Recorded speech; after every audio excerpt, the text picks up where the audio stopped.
আমি খুবই আনন্দিত। আমাদের অনেকের জন্যই এই ঘিরে ঠাসা স্টলগুলোতে, এই শীতের আকাশের নিচে আমরা প্রথম সেই সব জগতের সন্ধান পেয়েছিলাম যা আমাদের জীবনকে গড়ে তুলেছে।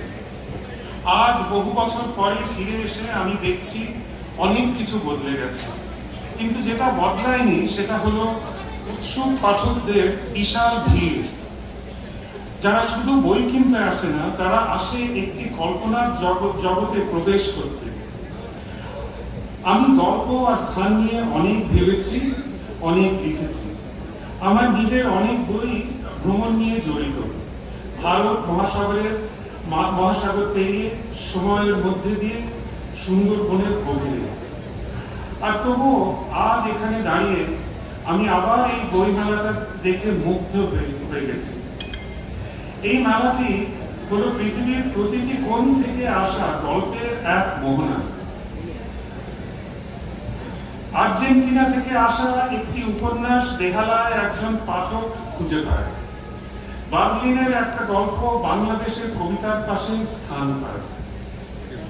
এই গৌরবময় বাজারে বিশ্ব এসে মিশেছে কলকাতায়, এবং কলকাতা তার গল্পগুলো ছড়িয়ে দিচ্ছে বিশ্বের কাছে। তরুণ প্রজন্মকে এই রকম কৌতূহল নিয়ে এই পথগুলোতে ঘুরে বেড়াতে দেখে মনে তৃপ্তি আসে।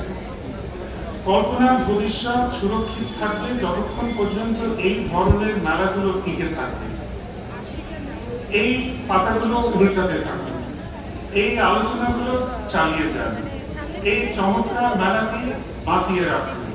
এই বই মেলা চিরজীবী হোক, আরো অনেক তরুণ মনে স্বপ্নের বীজ বপন করুন, যেমনটি একদিন আমার মনে পড়েছিল।